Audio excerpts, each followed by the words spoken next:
Hello and welcome along to episode 153 of the Don McKaylee sponsored A View from Section C.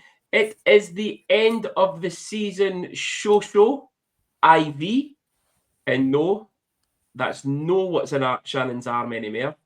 It's number 4. No an IV drip. No, an IV drip. Yeah. Oh, Senior, how are you? I'm all right, Junior. I'm all right. I'm actually at the point now where I'm just glad that this is it. It's done. Season is over. Done with. Thank fuck. And I don't think we've ever been like that. Even at the Mason season, I don't think we felt as. Then again, I think we felt as downcast as that. I think we the Mason season. I think we knew what a shite team early doors what was happening. This group has just sort of kept going down and down and down and down and down, and then that's it. It's hit rock bottom, and it finished at rock bottom after losing to our unwashed friends from across the water twice at the weekend. Yeah, okay. I'm just glad glad it's done, Junior. But guess what? We'll be there next season again. Yeah. As David Sim likes to say, no the Sheffield wanker, the Dundee wanker. As Dave Sim says, we'll get to the usual shite part in the middle of the show, which is the Stars related games reviews. But yeah, end of the season. Thank Christ. Looking forward to the summer break. This is my last show for. Well, we don't know. We might get some. Well, it depends on what happens. We don't care what's going to happen. So we might get a wee impromptu podcast episode. Fucking Rockets might end up winning the playoffs, and we might get somebody on to celebrate that. Yeah. But Senior, speaking of celebrations, to start the show, I've got a bit of a shout out. Okay. I have a shout out for a winning Dundee team for the weekend, and that was the ladies' hockey. The Dundee Royals, they were playing the Glasgow Thistles, the Jaggies. The Jaggies. I don't know if they're for Glasgow. I don't know if they're a bit like the Clan, where they're for Paisley, fucking Renfrewshire, Gambus Lang, Pishy Wishy, fucking Craig Lang. I don't know where they're for, but the Glasgow Thistles. The ladies won 8-4. A big win there for them. They had goals from Katie Irvin, Charlie Day, Amy Primrose, Paige Klinkman, Alex Ramsey, and a hat-trick for Ailey Montgomery. So a big shout out to the girls' team there, winning 8-4 against the Thistles. At least somebody won at the weekend. Somebody won at the weekend. Yeah. Yeah. Big win for the girls. Congratulations to the girls. Absolutely. That was the only other hockey that was at the weekend, was the ladies' team and the Stars, because there was no SNL hockey. Obviously, must be due to ice time. Yeah. Over that. But yeah, a good win for the girls. Last podcast of the season, Senior, any shout outs or call outs before you want to move on? Is anybody in the back of your head or that? No, not really. No. Is there meant to be? No. Is that just you're no lining me up here, yeah? Nah, I'm not lining you up. All right. Just a simple. No. I've not got any shout outs. None at all. Yeah. I've got nothing. I thought you were building us up there to get absolutely hammered by somebody, but no. I'll tell you what. Well, I'll tell you what. I will give one shout. I'll give you a shout out to my wee mate Billy McGinnis, right? Because for the last 2 home games, right, if it wasn't for Billy sitting cracking jokes in my ear, I'd have been out that ice rink after about 10 minutes. Oh, wow. And some of these jokes, by the way, are absolutely brutal. Yep, terrible. But they're that bad, they're funny. Yeah. The last 2 home games have been something else for him, especially with Mr. Hunt. That certainly took its toll this weekend, and then into the group chat over the week. It didn't half. So that's maybe our shout out to everybody who was putting sort of messages and generated AI photos and everything in there. Listen, even a shout out to across the other side of the rink for giving it to Mr. Short Arse himself. It wasn't just a few. There was the highlight strength gear about tight them on Sunday. He's a wee prick. He is a wee prick. Again, what we'll touch on that wee prick when we'll touch on him. Yeah, we will touch on him. Well, quickly going an Access Property sponsored Rockets talk. There isn't much to discuss on this, but just a reminder that playoff games are this weekend, Saturday at home, DIA.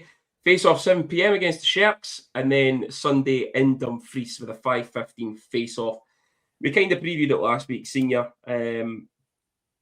but obviously there was no games. And coming into this weekend, it should be a Saturday. Saturday, run up the score, I would think. Sunday, go down and just see the game out with no injuries or anything going into what would be the semi-finals. Someone will be wrong if the Rockets go out. Someone will be really drastically wrong if the Rockets get beat for Solway. And that's no disrespect to Solway. That's just the Rockets should be so much better than these guys. And I seen from the weekend there that Whitley are through, Paisley are through, and the chance are the Caps through, or the chances are the Caps will go through. So kind of into NBA Valeting Services sponsored 2 watch at the same time here. So the Aberdeen Lynx lost at home by 5-0, and then lost away from home 5-1.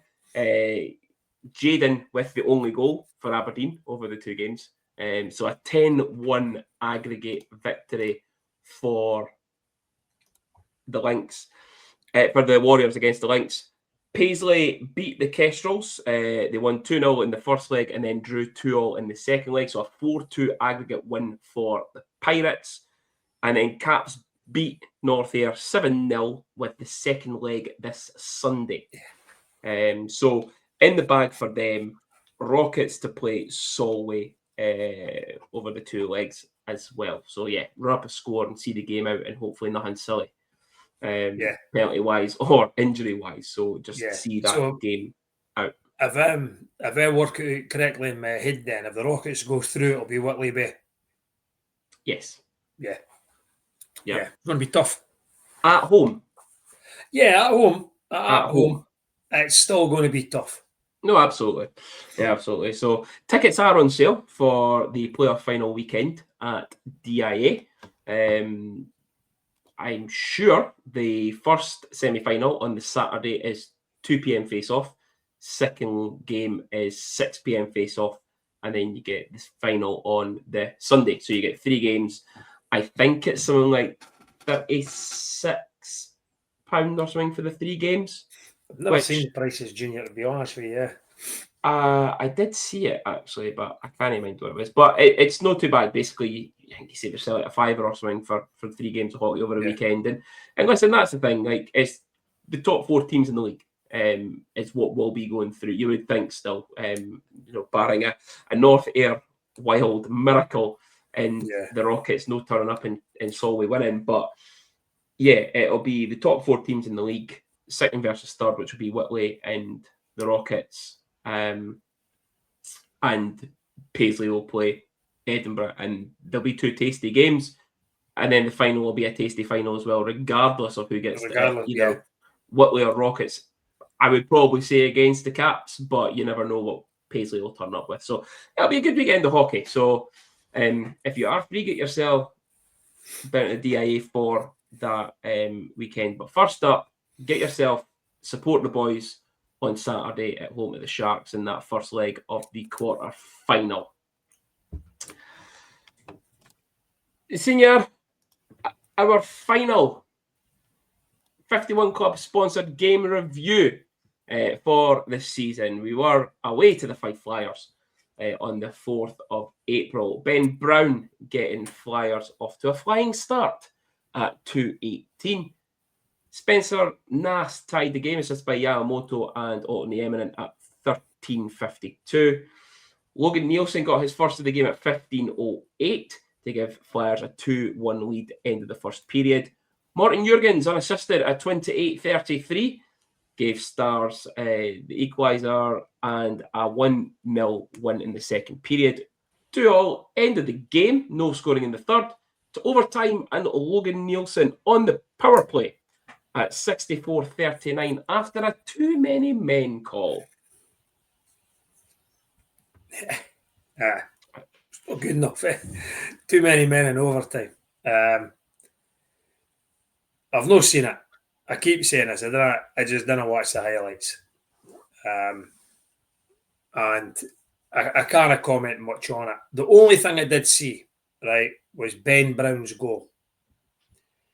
And as well as Ben Brown took that goal, he went past a fucking import D-man as if that import D-man was skating in treacle. That's all I'm going to say. Shocking. Yeah.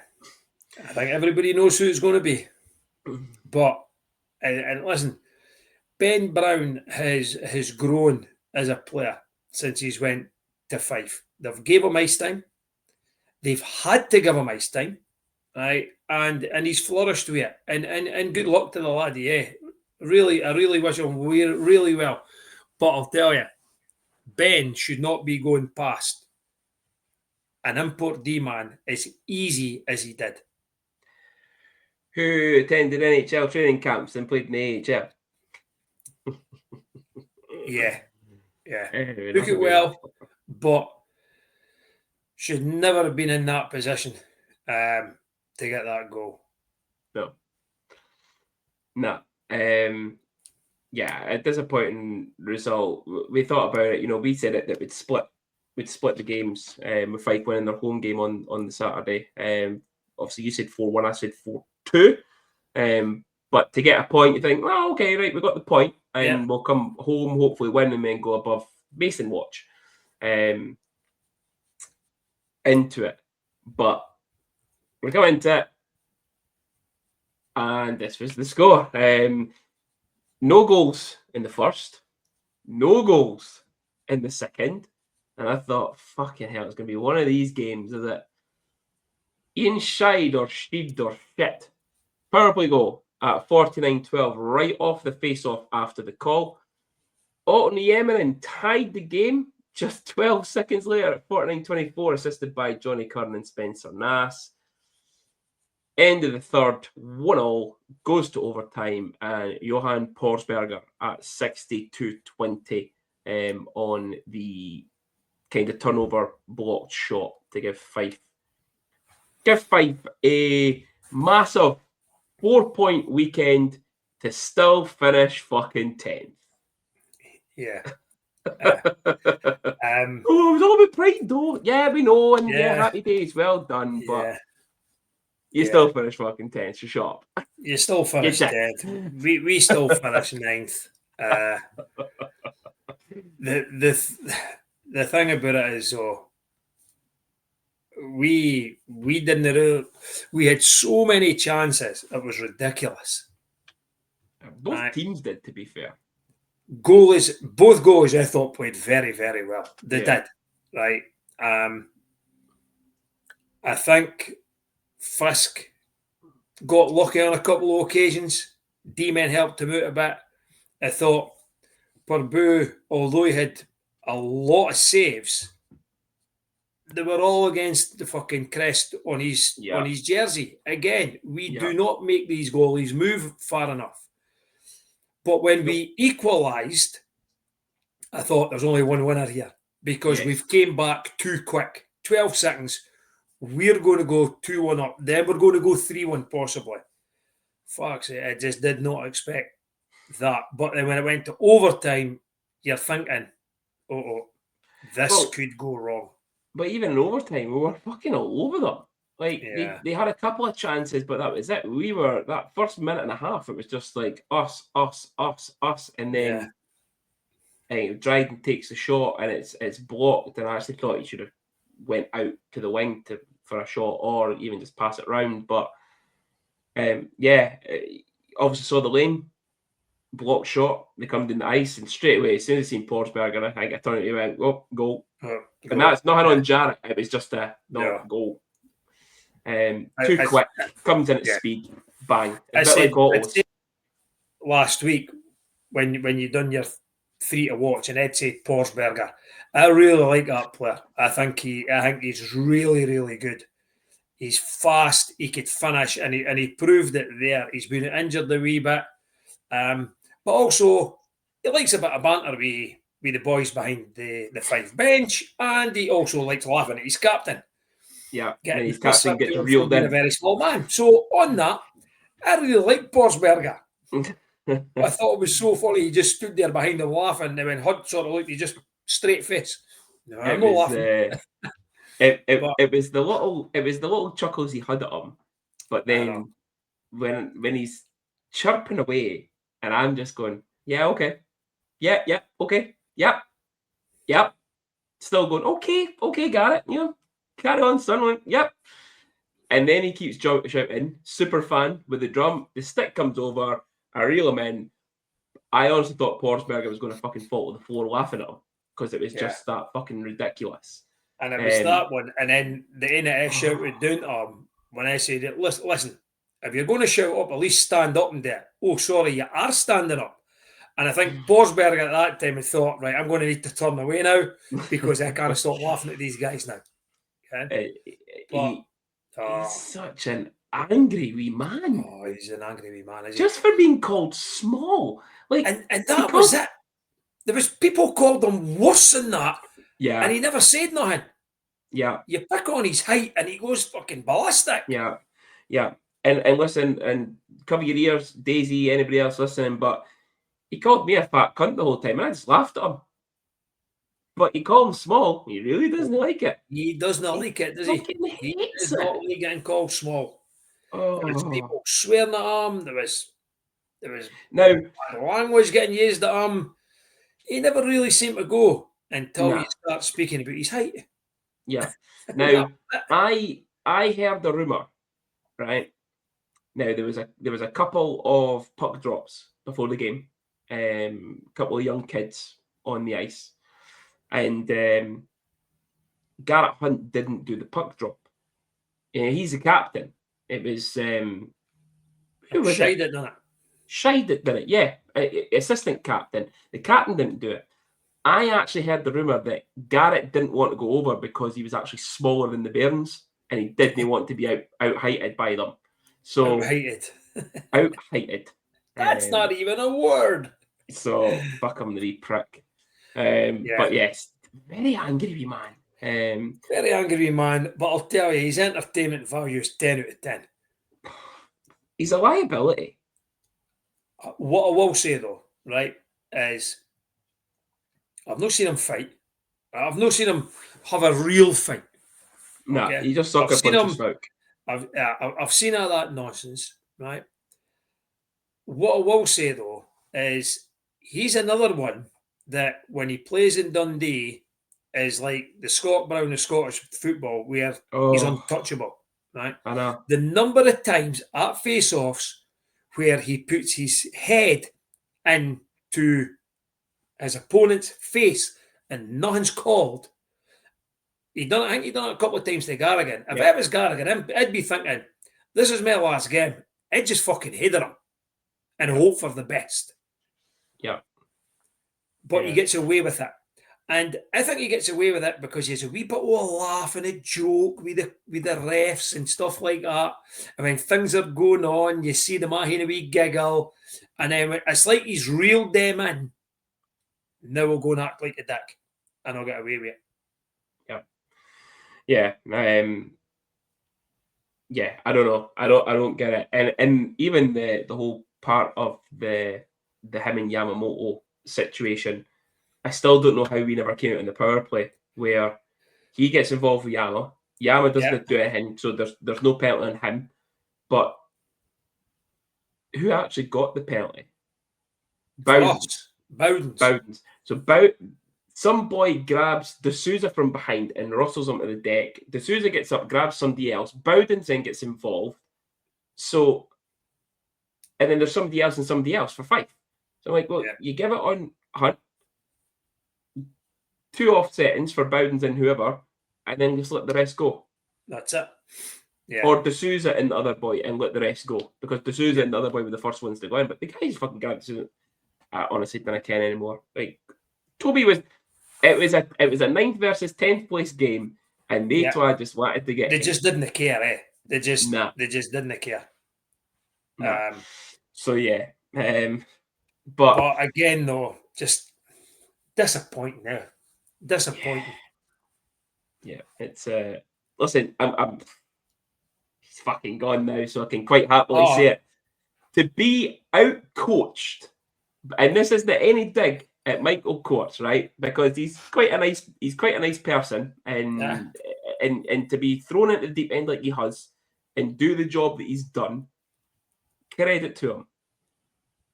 But to be out-coached by, as somebody said on social media, a recce player, but also to be out-coached by the boy who was doing your stats last year, and you're a professional coach in your last 2 games with the club, which he knew about before it came out,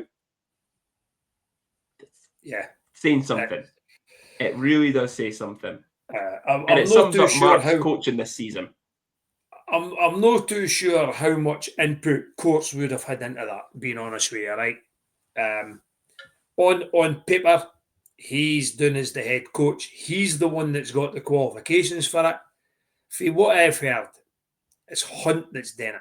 He's the one that's done all the coaching. I don't know. So much that he might be back next year as the player coach. However,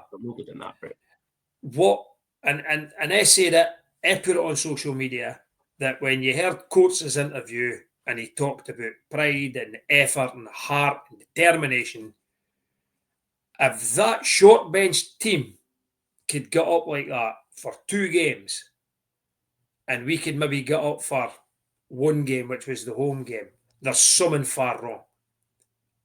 I think I said it to you. I certainly said it to a couple of people, that Mark throughout the season had says on a couple of occasions some players have already checked out.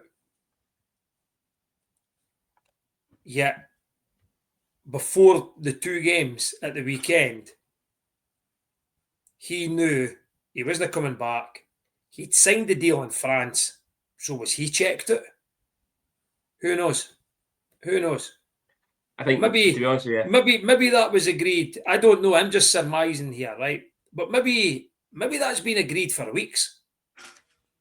Yeah. Oh, what's happened? And maybe that's how the players have went, oh, is that right? Well, can what?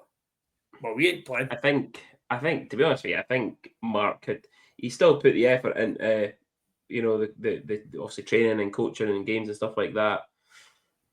I do think he checked out when he started throwing the team under the bus in interviews. I think that's when he really started to be like, you know what, if they're not getting the results, they're not playing, then fuck it. Yeah. And that's... Like, he still coached and still did what he was meant to do for his job, but I just don't think Are you going to get... He knew it was done. Yeah, and like we've said it before, like, should you do it like that? Should it be kept for a dressing room? It's a balancing act on when to do it and when not to do it. But they were becoming more frequent that it was the players, they're selfish, they're doing their own thing, they're not sticking to the systems and stuff like that. And eventually the players will get pissed off. And they'll just say, okay, what? Well, if you're going to keep calling it out, then we're just going to keep doing the right thing. Yeah. But, so very disappointing. Yeah. Poor weekend to finish off the season, and what was a poor season. This was your final league standings. Fife finished 10th, 28 points through 54 games. Stars in 9th, 31 points through 54, finishing a whole 26 points behind the 8th place in the final playoff spot. The Glasgow Clan, 57 and 54 games. Coventry stayed in 7th, 57 through 54 as well. Manchester ended up in 6th, 61 points through 54 games. Guildford in 5th through 64 points. Sheffield in 4th in the end. Nottingham in 3rd, both on 72 points. And then the Cardiff Devils finishing 2nd, 75 points. Belfast Giants, league champions, as we knew before the weekend, 84 points, 54 games. Giving you playoffs of Giants Clan, Devils Blaze, Nottingham Manchester, and then the Sheffield Steelers against the Guildford Flames. But now that that's said and done, didn't give a fuck about the playoffs. So, what we will have a look at is Mason Watch. So, Senior Mason Watch. This is how it finished. Both seasons, 54 games, 31 points, 13 wins. We finished 9th this year. We finished 10th under Mason. However, Senior, it is confirmed. I have done the maths. That this is the worst season on goal difference. The Stars in 2022-23 finished with minus 85. This season, minus 126. Junior, you could see it there, right? For us, and on points, it's 31 points each, right? But Mason's team actually won 4 more games in regulation. Yeah. They also scored 21 more goals and conceded 20 goals less. Yeah. And these guys got slaughtered. Yeah. Mason's team. Absolutely slaughtered. Yeah. Nearly every one of them. Ridiculous. Yeah. There was boys getting sent to him after weeks. Yep. Yep. Crazy. Devon Daniels never played a game again. Yep. I'm telling you. Retired them. Oh no, Colin Joe. Retired them. Yep. Speaking of retirement, so Senior, we will come into something a bit more, not pleasant, but a bit of touching moment rather than that nonsense. Was the announcement, obviously, of Craig Garrigan retiring at the end of the Fife game. Listen, everyone's board put it on social medias. People spoke about it at the Player of the Year Awards, which we won't touch on because nobody kens if you won it there, nobody kens what the awards won. Who won what? Because they've no posted it. So we'll do we're in the awards tonight anyway. So, but listen, Senior, do you want to lead the shout out to Mr. Garrigan himself? Well, to start me, I was absolutely shocked when I seen it. Absolutely gobsmacked. And then I looked at it and I thought, I'm going on elite prospects. He's only 27. I'm thinking, what's happened here? What's happened? No finished. It's only 28. Exactly. I'm saying to myself, wonder what's come out of this. And I don't know. I didn't get in the background into why Craig's sort of retired from professional hockey. It's maybe got a new job that he can't be travelling all this time and stuff like that. But I'll tell you, I think I said it the day, he was the epitome of a teammate. Mm-hmm. What you got out of Craig Garrigan was an absolute guy who gave everything for his team and his teammates. There's no airs and graces about Craig. He knew what his role was. He knew he wasn't going to be scoring 20, 30, 40 goals and points every season, right? He knew what his role was, and he went about that role. He never griped. He never griped if his ice time was shite, although we did. And if he got the opportunity when his ice time was high, then he took it. But I said this a lot in social media this year, and that fully shows it with the name on the front of the jersey. That's what Craig played for. Didn't play for the Garrigan on the back of the jersey. He played for the team on the front of that jersey, and he gave everything for this club. Everything. Put his body on the line, blocking shots, the penalty killing, throwing himself in front of that fucking Vulcan S rubber. It's off his head. Yep. Absolutely off his head. But he done it, and he just got on with it. Yeah. And I think he's a loss to the Stars. I think he's a loss to the club as a whole, but as a teammate, he'll be a bigger loss because there could be guys that will come back. There might not be. It could be a whole squad of new guys, and if it is a whole squad of new guys, you need people like Craig Garrigan in that dressing room to make them welcome to Dundee and get what it's all about. Boys like him and Ingy and that have been there since kids, they get it. And he'll be a big, big miss to the Dundee Stars. Definitely. Yeah. No, 100%. You know, we, again, like Chris, Sam McCloskey, you know, all those boys, we've seen them come right through the juniors, playing at the under-19s, playing up SNL levels and stuff like that. We've seen Craig come right the way through. And, you know, it was, I think at first it was a bit of a, oh, Craig Garrigan, this young lad, he's signing. But like you said, every game, heart on his sleeve, every single game, every single shift. Yeah. For me, it always used to be when Craig first made the breakthrough. Stevie Garrigan's young lad. Yeah. That's what it was. It was Stevie Garrigan's young lad. It wasn't the Craig Garrigan. It was Stevie's young lad. But he's made a name for it. He's no Stevie's young lad anymore. He's Craig Garrigan. Yeah. Or Gary. Or Gaz. But no, listen, I don't think this will be the end of Craig's playing career. I think there might be a wee something, whether it's SNL, whether it's a bit of recce hockey, just to, you know, keep ticking over. But certainly professional ice hockey, it's a big loss for the Stars. Big loss for the fan base. You know, the fans loved Craig.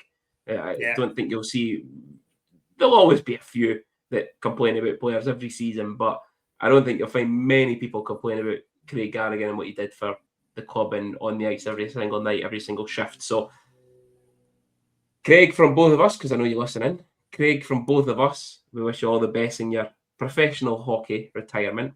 I'll use that wording because it's very similar to Big Ben O'Connor. Professional hockey retirement. Professional hockey. We do hope to see you on the ice again, but certainly don't be a stranger from the ice rink. And more importantly, as much as we want to see him on the ice again, we want to see him on this podcast. Yeah, I'll get him on. Don't worry. I'll get him on. Good. Yeah. So, Senior, he wasn't the only boy that retired at the weekend. Mr. Bowdens as well. Now, Shannon said he's still quite young. I was like, but for the type of role that Matt plays, probably is time that he's probably starting to feel it a bit. You know, a couple of injuries this year, especially that hand injury that he had and came back. You know, we didn't think he'd be back this season at one point. But, Matt Bowden's retiring. I really liked Matt. I thought he was a decent enough player and a decent grinder. And a good team club man. Yeah, I was probably a bit unfair to Matt Bowden's and at certain games this season, especially after he probably hurt his hand, and I don't know how long his hands have maybe been brittle before he hurt them in the fight in Belfast, but he was never going to be a heavyweight fighter. He's not going to go with all the tough guys in the league, but he would. Yeah. He would get involved in things. I just wish he was maybe bigger and tougher, because we ended up probably the same as every other player. We ended up expecting too much for him. Mm-hmm. And probably what we got in the end was what Matt does. He was an agitator. He would chip in with a few goals and assists here and there. He seemed to be part of the leadership group, and it seemed to work with him as one of the leaders. Would have brought Matt back. I think if he didn't have the hand problem, and I think this is maybe one of the reasons how he's retired, because he probably knows that the role that he's expected to do, sometimes he's got to drop the gloves. Yeah. And if you've got a problem with your hand and your clubs are expecting you to drop the gloves every so often, you need to change your whole game if you can't do it. Yeah. I really liked him. But he was a worker. I'll give him that. He was a worker. He was tough when he had to be. He wasn't frightened to get mixed in about it. Put it that way. Yeah. The other retiree being Ben Almquist, retiring kind of under the radar. Nobody knew. To be honest with you, I actually agree with Mark Roy's post on Facebook. I thought he retired last season at Cardiff. But hey ho. Oh, that was there. Probably apart from Griffin Luce, right? I think Ben Almquist has been the biggest disappointment for me. We'll come into our end of season review in a bit. We'll leave it on that. But Senior, for the final time this season,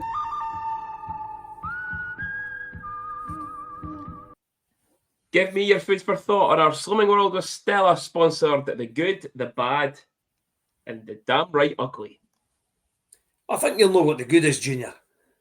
I think everybody will know what the good is. The season is done. It's over. We've been put out with misery. It's gone. The bad is that record that you just touched on equaled Mason's point record. And thinking back, I don't think anybody would have thought that would ever get equaled or even go the opposite way. But when you look at the start of the season that we had in the Cup, I doubt if anybody would have thought we'd have only finished on 31 points. And what was it, 26 points behind 8th place. Yeah. The ugly was, I'm going to say it again, Mark's interview. Right? Especially when he was speaking about himself and the number of times he's qualified for the playoffs. Let's be honest, right? There's only 10 teams in that league and you have to finish 8th. That's no lot to brag about, that I've reached the playoffs so many times, right? I would get it if, I'd say if you finished 8th and you were 3 or 4 points off of 5th and it come down to the last couple of weekends and everybody was chopping and changing, and unfortunately over the last couple of games you finished 8th, I would give him that. But when you're finishing 8th and you're still miles away from everybody, and then you're now finishing 9th and even further behind everybody, it's no really a good thing to shout about. I just thought it was a bit ugly. Yeah. That's it. Okay. The last one. Thank you very much. Well, Senior, we will do an end of season review before we get into our awards. And you know what? I'm going to go through the lineup, all right, for you. And we'll not touch on it too much. We'll just kind of go on it just a little bit for some of the players. So, starting off with our main man, Senior, listens to the podcast every week. His dad listens to it every week. And it almost felt like a goodbye. Jarrett Fisk. Yeah. Got it. Felt for him this season. Got it. Actually, you know what? We'll group it, right? Fisk and Cruz. Right. Felt so for them both Fisk, this season. to go back for man of the match, right? Fisk was my man of the match on Sunday. Oh, yeah. Without a shadow of a doubt. Yeah. Yeah. Yeah, I'll go with Fisk. Yeah, Jarrett was my man of the match. But for I think the two goalies, their stats will not look very good. Their goals against will not look very good. No. But they gave everything. Absolutely everything. I think that was maybe one thing that Mark got right this season was keeping Jarrett and bringing in Emil Cruz as the experienced goalie. And I think it worked. I think it really worked well. A lot of people will disagree with me, but I think it worked really well. But like you, when I seen Jarrett, we've heard the rumours about Cruz he's potentially going to go back to Sweden. I was thinking, I'm hoping Jarrett stays, and we bring in another Emil Cruz, Kevin Carr type of guy to work with him, right? And to give him another year, but to begin really to go 50-50 wee games. But then when you seen Jarrett at the end of the game and what he was shouting up to us and stuff like that, I'm gutted. I think he's away. There's been a few rumours, but me personally, I think he's away. Yeah. And listen, I'm just going to put it there, Jarrett. We fucking love you. Like one more year, and let's see how it goes. Like that's all. One more year, see how it goes. If it's great season, you could stay again. We want you to stay. We actually petitioned start halfway through the season for a lifetime contract. I think I even told him a lifetime contract on Sunday. But so I think we had a decent. I'm gutted he's gone. Like I think if he is, we don't know. Yeah, you're absolutely right. We're just basing it on his body language at the end of the game. You never know. Yeah. The new owners will maybe come in and decide, no, we want you to stay, and they can maybe put a deal on the table that'll out trump everybody else. So, one player that does look like they're moving on is our third goalie in Dominic Jagler. So Dom obviously kind of said his thank yous and stuff on social media. Reading between the lines, it kind of looked like he was maybe looking on to move on as well. Maybe down south, NIHL, maybe abroad, as he starts to look to try and push and progress his career. But I would say a big loss for the Stars, Dom going. Yeah, I think he's been harshly treated. I've said that a number of times. The whole season he's been harshly treated. Yeah. Especially even more so at the end of the season. And I could get it that as a club, you're still not wanting to throw a young kid in and absolutely crucify him. Yeah. Because you've seen how Cruiser and Jarrett's had to play over the closing weekends, and we're still getting 4, 5, 6, 7, 8 goals put past with. And they've had to be on top for him. And I've got a bit of sympathy for the coaching staff when it comes to this. They didn't want to kill the coach, kill the goalie. What I will say though is I'm not even reading between the lines. I'm saying that Dom's away. Yeah, I'm just going with what he's put on his social media and stuff like that. He is away. Yeah. He is not staying here. I think the last one was, I think he felt like it's not what, it's certainly, it wasn't what he expected this season to be like. No, I know. I don't think anyone did, but so would be a loss. We're getting a decor senior just to fly through this one. Dryden Dow, get him back. Hopefully not the end as well. Hartley, you know what? I would not begrudge Dryden one big payoff. Yeah, I wouldn't. And a championship season. As long as it's not in the Elite League. Yeah. That would be. I said that to Shannon. I don't think it'd be what cope with that. No. You couldn't hate Dryden. Like, you can't hate Dryden now. No, Junior, he was. He's the captain. He's a tremendous player. But if he went to Belfast or Sheffield or Cardiff, I'd want to hate him, and I couldn't hate him. Like, I love the man, but nobody hated Justin Farina. And he was there, and he won because he'd probably kick Abdi's heads in, but that's not the point. But secondly, right, we Justin wasn't there as near as long as Dryden, but he gave everything. Yeah. And that's what Dryden Dow's done. And that's why everybody didn't have an issue with Farina. He went to a championship team and he got a championship. Yeah. So if Dryden's the same, then good luck to him. I'm hoping he's still here. We all say, I really am. No, I agree. Tweet, Chris Ingles. Yeah, he better be back. Good season for him. If he's not back. Yeah, good season for him. GB now.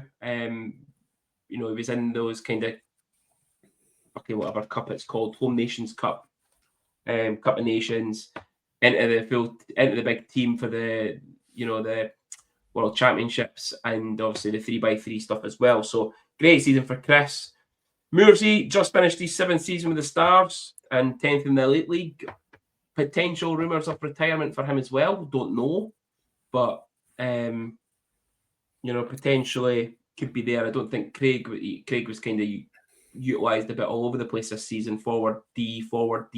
Didn't get much ice time. Got loads of ice time when there was injuries. Kind of came back, went back to forward, and back to D. I don't think Mark knew what he wanted to do on this year. No, and you know what? We've known Moorsey for a long time, and it wouldn't surprise me if Moorsey goes elsewhere. It wouldn't. It wouldn't surprise me if he ended up back in Fife. I'm like you.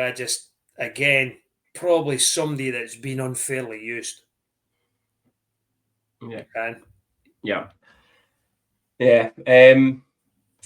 This one I hope is a returner for next season. Justin Bean. Definitely. What a signing he's been, and he wasn't one of the ones that we thought was going to be one of the big ones. We spoke about it that he was an alternate captain last season with Maine. Quite a few points, 35 points, 72 games. Not up a lot of points this year, but he's been an absolute solid, steady defensive D-man. With quite a lot of ECHL experience. So yeah, hopefully he's back. I'd like to see him come back in the goalie with Dryden and Chris. Jackson D'Souza. I'm on the fence with Jackson, to be honest with you. I think overall defensively we need to improve. Yeah. And if we're bringing has to make way. If we're bringing Dryden back, Chris back, and Justin Bean back, then unfortunately Jackson has Jackson has to leave. Yeah. However, if Justin Bean didn't come back, I wouldn't be adverse to Jackson D'Souza coming back. Mm-hmm. I wouldn't want the decor has to change. Yeah. Right. And it's probably got to be at least 50% change. Yeah. It then begs the question of the next one of Zach Taylor. Now, I thought he was a great pickup at the time when we did. Defensively, maybe not the strongest, but great knowledge. Reads the game really well. Yeah. Can chip in when he's only scored one, maybe 2 goals, but he reads the game well that you can see a breakout, whatever, pile up the ice when needs to. Somebody sits back from. I really liked him. I'd like to see him back, but again, it comes back to we look at how many goals we conceded as a defensive unit, and you think, actually, you know what? Jackson was all right. Quite liked him. He was an okay player. Zach Taylor, I think, better than D'Souza in a different way. But then you've got Justin Bean and Dryden. So there's, you drop one of them, you've still got 3. You've only got, you've got 4. You've got Chris. You've only got 2 more D-men still assigned. So do you then drop Zach Taylor and have to bring in 3 other if you don't bring Moorsey back, for example? Yeah. So I'll be honest, right? For the decor, Dryden, Justin, and Ingy. That's the 3 that come back for me. I'd still want Taylor. I really liked him. No, the only way I would look to bring back Zach Taylor. Now I've shouted about Zach Taylor since Zach Taylor came, as if Dryden didn't play. Yeah, I would have Zach Taylor in the Dryden down role. Yeah, that would be so. Dryden plays. Unfortunately for me, I think Zach Taylor could be away. I think we have got to be bigger and stronger. And unfortunately, Zach doesn't fit that. But if Dryden doesn't play, then he slots in there and you can still go bigger and stronger. Yeah. And then the last D-man that I think everyone will want to see back is the big man himself, Griffin Luce. Yeah. 4 years in the NCAA, nearly 100 games in the AHL, 3 seasons in the ECHL, and a couple of NHL training camps under his belt. Yeah. There was a rumour early doors about Luce's fitness and the back problem that he had. Right? Yeah. And that came out from a player. And it was... We're not naming names. Nope. No, we're not naming names. But it came out from a player that Luce had a back problem. And he was fucked. He was fucked. Right? Yep. Yet he still played. To me, that's on the coaching staff. Yeah. If they knew, and from what I'm led to believe, that he was aware of that issue with Luce's back, and Luce wanted to take time out, but there was a uni deal and stuff like that, so he played. That should never have happened. Yeah, and that's the thing. What's happened now is that you know what, there might be a good chance that Griffin Luce doesn't play again. No, yeah, and he'll probably know in these sense, but made a bit of an arse his performances this year because he's not been able to play potentially the level he knows he could play at. But listen, if you're going to get paid decent money and get a uni deal, knowing that hockey's not a forever job, absolutely you'd come over and take it and hope that your experience can carry you through it. Yeah, but it's not been able to. It didn't, because the league, the elite league over the years has got better. Players have got better. Imports have got better. Yeah. But that's not an excuse. But for me, that is probably the easiest one of the lot that I wouldn't bring Griffin back. Yeah. Unfortunately, because he was the one that I wanted. I was going to think it's messaged you about it. Oh, that's the jerseys I'll be getting Luce's jerseys. This boy's going to be fucking shit hot. He's going to be smashing boys left, right, and centre. And then he done the pre-season, back out on Ben Brown. Hunt steps up to him, and he thought, "Oh shit, what's happened here? Why have you just decided? No, I'm not getting involved now." And then it just disintegrated for there. But okay, looking at the forwards, Spencer Nass back. I hope he comes back. I don't think he will, but I hope he comes back. I don't care what anybody says, right? The number of people that have says, "Nah, wouldn't bring him back. He's done fuck all this year." Still our top point scorer. Turn down boys like Spencer Nass. Still a top point scorer. Yeah. Put him with good players and you'll perform. Definitely. Yeah. So have him back, absolutely. I said it last season. I'm not really going to say it again this season. Cam Kiley, I think he's done with the Stars now. I think time's up. Maybe you get him on the podcast if he feels like it. We'll see. He's no fucking no chance. There's more chance of a fave coming on the podcast. We'll see. Johnny McBean still obviously signed for the season, so it was a 2-year contract, whatever it was. So I think this is his last of his 2-3 year, whatever it is. I think.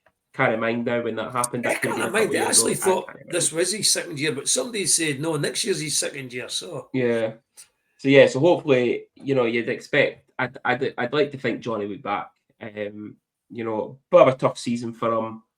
Not surprising with everything that's happened in the summer and stuff like that. And I think people need to also remember and realise that a lot of Dundee hockey boys were hurting this year.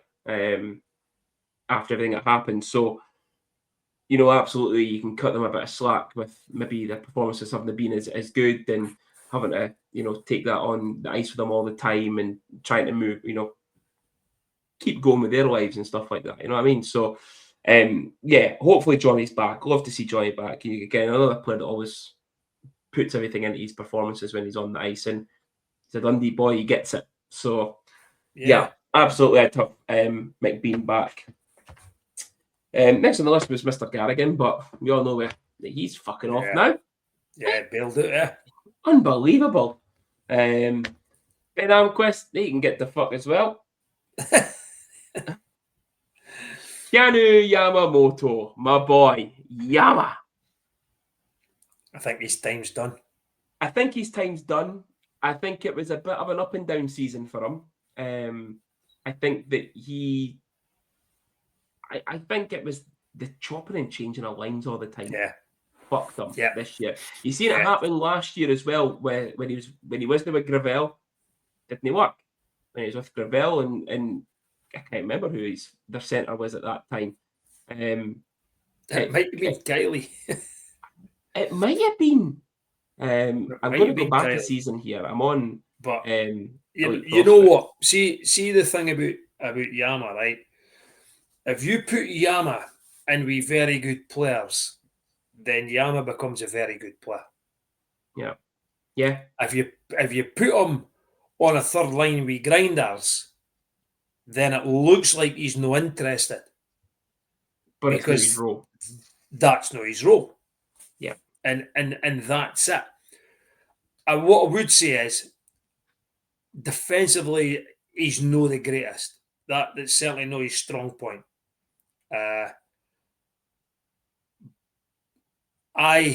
Would I bring Yama back?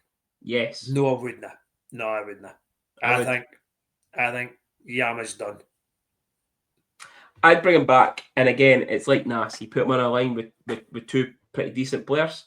I think we get a lot out of Yama. You look at, he didn't, and it's going to be different next year, right? Because it's a new owner, right? But it's also it's more for the players. It's a new coach, so it depends on what the new coach brings.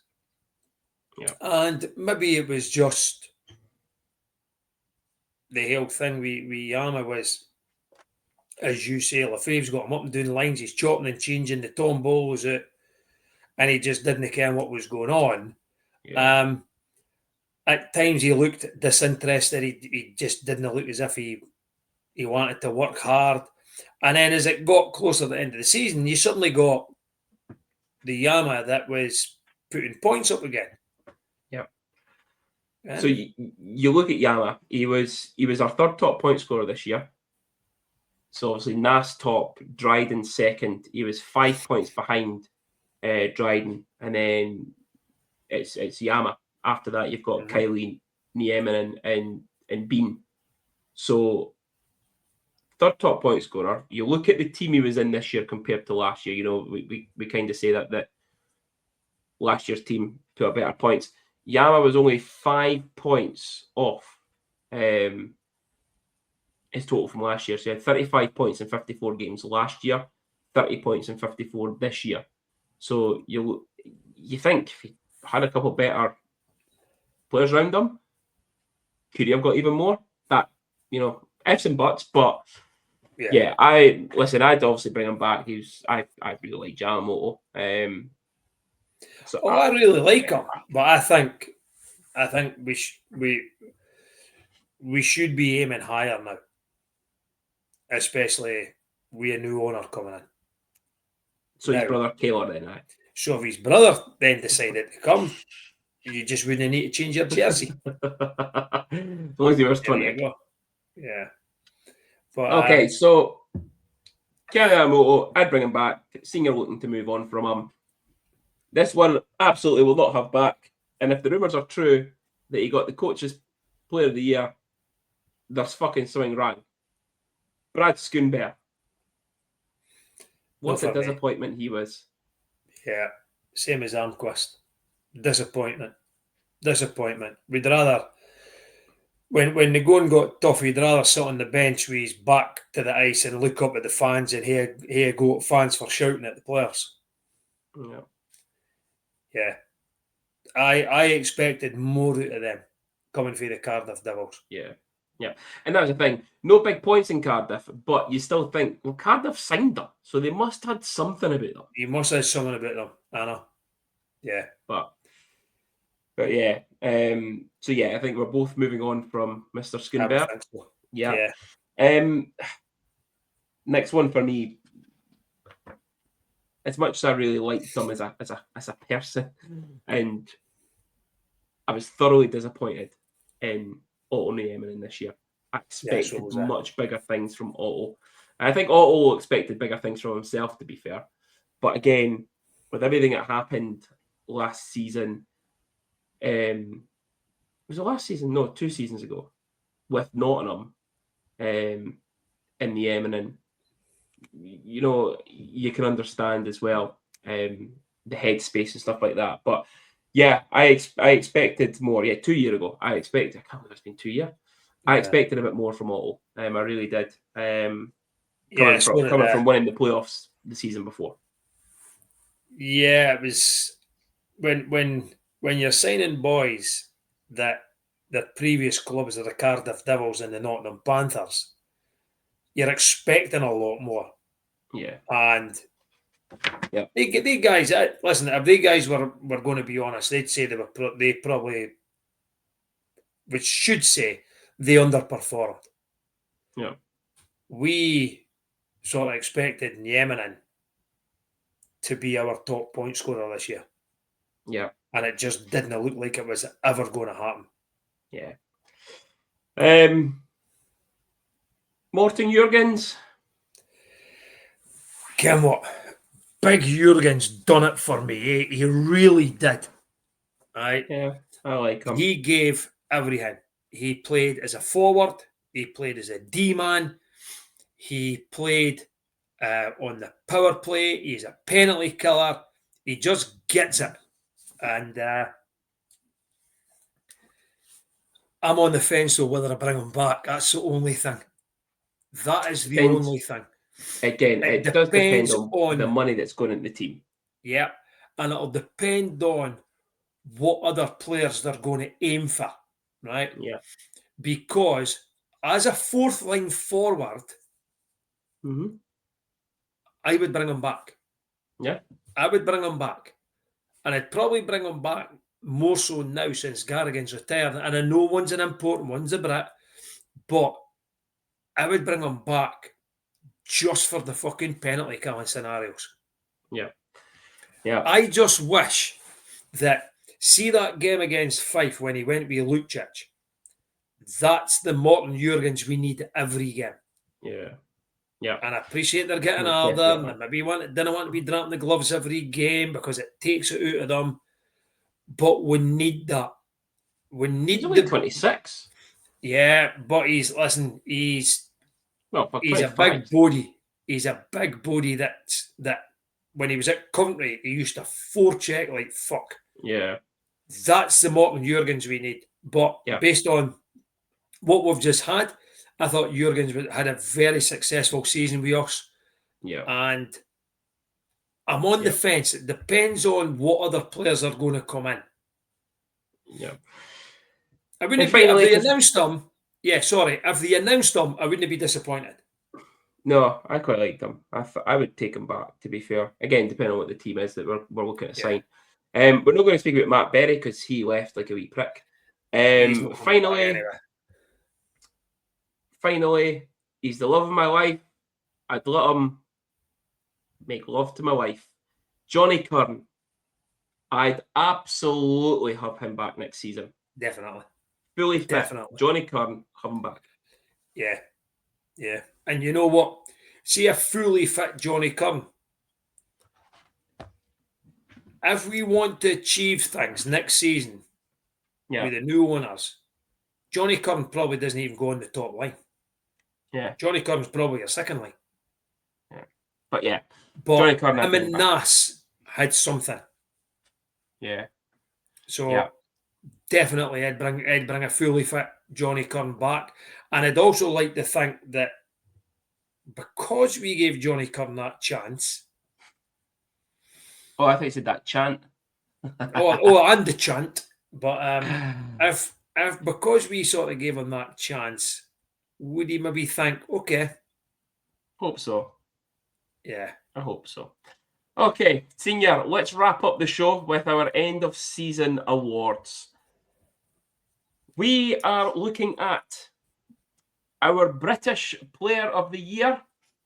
And I think, now Senior and I have not pre-discussed this. We've not done this before the show.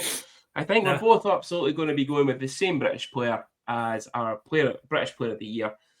For me, it could be none other than the tweet, Lockie Fleet, Chris Ingles is British Player of the Year. Totally agree. Could only be.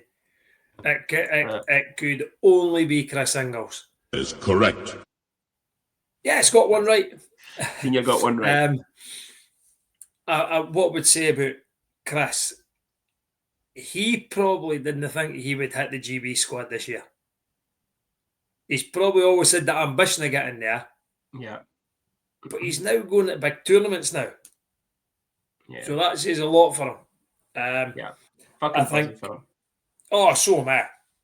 Absolutely buzzing for him. And buzzing for his family as well, because they'll be so happy for him. He's the only Johnny would probably think he could have had a better year. Craig, you just get what you get with Craig, eh? Mursey was hard done by at times, I felt. Chris has probably been the most consistent Brit. And I'm going to say it, Dom was fucking shafted. Yeah. So, yeah. Okay. So 100% Chris Ingles. Yes. British Player of the Year. Now, most improved Player of the Year. Now, I've kind of taken this as surprise Player of the Year rather than most improved. So, I think we're going to retitle this as the surprise of the year. In a good way, no a bad way. Yeah. Senior, your surprise of the year. The Estonian Shagger, Morten Jurgens. Yeah, I concur. I thought it had to be purely because, and this isn't a bad thing against him, we never saw anything of him at Coventry. I thought he was just the fourth line dope more than anything at Coventry. Like, I call him a dope, but he wasn't a point production. You never really seen anything. He chat himself a couple of times for Pouliot, and it was just like, when we signed him. But I actually really liked him. I think he gave a lot throughout the season. Yeah, I'm the same. I thought he produced points in games when we were struggling. He was up and down the lines, and testament to that was at times he was on the first power play line. He was playing first and second line at times because during games, even if we were getting beat, he was the boy that was scoring the points. Yeah. So he deserved he deserved to go up and down the lines based on the opposition and things like that. But I was really surprised. I was the same as you. I thought at the start when we signed, I thought it was a bit meh. Yeah. But I can understand what they're seeing in him. So good. Morten Jurgens. Okay, so Brit Player of the Year, Chris Ingles. Surprise of the Year, Morten Jurgens. Our Man of the Match of the Year, with 14 of them, Emil Cruz. So he is our Man of the Match of the Year. Senior, since we've been doing this, that is the highest we have had. Yama had it last year with 9, and James Phelan had it the year before with 5. Cruz has it with 14 this year. Probably could have had it a bit more, but we changed up a wee bit. So Emil Cruz, our Man of the Match of the Year. We did look at a starting 6 for the team this season. So, Senior, I think we're both going to agree that Emil Cruz is our starting netminder. He certainly is. I could fit in there quite easily, to be fair. Who is your 2D men? Dryden Dow, because you can never drop Dryden Dow. And Justin Bean. So, I went Justin Bean. And then I had a toss-up between Dryden and Chris based on this season. Yeah. And I did have to go with Captain Fantastic. Nah. You can't drop him for the team regardless. He could be the worst player we had this season, and I still wouldn't drop Dryden down. We're starting 6. You cannot drop Dryden down. It doesn't matter. You cannot drop Dryden down.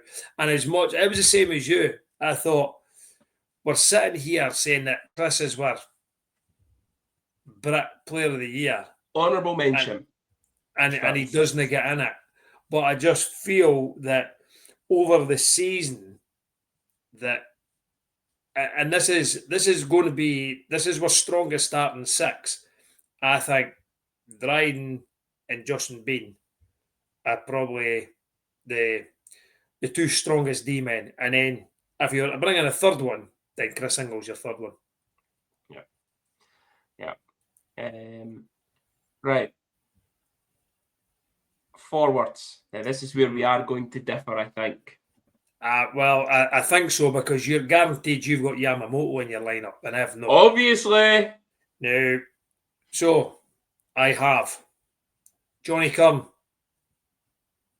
Okay. Spencer Nass. Okay. And Morten Jurgens. So my notes here, I have Johnny Curran. Yep. Spencer Nass. Yep. Morten Jurgens crossed out, and in brackets, honourable mention, but Yamamoto. And listen, I would have Yama in that start 6, to be fair. Again, third top point scorer, second top forward point scorer of the season. You put him on that line with Nass and Curran, I absolutely think he would produce quite well. But yeah, no, that was my Yama, Nass and Curran. Yeah, I just put big Morton in there to look after Nass and Curran. Okay. I'll tell you, believe it or not, I actually had thought about putting Matt Bowden's in there as a centre, just so they had a natural centre. I can't believe I'm going to say this, senior, but I'm going to say it. Cam Kiley crossed my mind. Yeah, he crossed my mind. He did have an all right season. He did. We've said we've gave Cam a bit of stick, but Cam, it was you did. Probably one of the most fuck off me. It must have been me, because he fucking bumped me on Facebook, so it must have been me. Over the season, he was fairly consistent. He was. Yeah. And finally, your player of the year. Could only be one person. And we said his name 14 times this season. Yeah, indeed. Emil Cruz. 100%. Player of the year, yeah. Emil Cruz. Yes. Perfect. And I think, to be honest with you, I think that falls in place with everybody else's, because I think he got the OSC Player of the Year. Yeah. And I think he also got the Players Player of the Year. Yeah. But don't quote me on that, but I believe that's what they were. Yeah. Well, congratulations to all our award winners. You win absolutely fuck all. But you do get... You just get a shout out on the podcast. On the podcast. So congratulations to all our winners. Congratulations to our starting 6 for the season as well. Senior, that's a wrap for the season. It's a wrap. Well, you never know. We might be back depending on how the Rockets go. Yeah, but we're certainly going to have a couple of weeks off now. Definitely, yeah. And we'll know we had to rush him and get things set up, and again, finish at 5, bang on here, get it out, and God, I can't wait for a summer break and stuff I just can't cope with the pressure, Junior. But listen, here's to the rumours starting. Here's to a new coach. Here's to a new ownership for next season. This is the best part of the season. Yeah, Paddy Lockett to Guildford, guaranteed. But listen, folks, hopefully we'll be back on with a Rockets playoff winning edition podcast. Maybe you get the winning coach on, maybe even get a hockey legend on, maybe get JD on, maybe Sam or something. Maybe. You never know. You never know. But if you didn't join in for that, that's fine. Enjoy your summer. We'll hopefully get some interviews throughout the summer this season. We never did it last season just because we're too busy enjoying ourselves, taking a break. But yeah, enjoy your summer. We'll look forward to seeing you all next season again because senior, we're going to be there. Of course we are. Definitely be there. Moaned like fuck. Yeah. Yeah. And I'll still be there. Row C, Section C. Oh, you didn't hate to tell that because then. Hardly kens where I sit, Junior. It doesn't matter. Right behind we can hear you. Yeah, that we can't. On that note, as I said, the season's done. We're going to be done for a bit. Enjoy your summer. And on a Stars note, we'll see you all next season.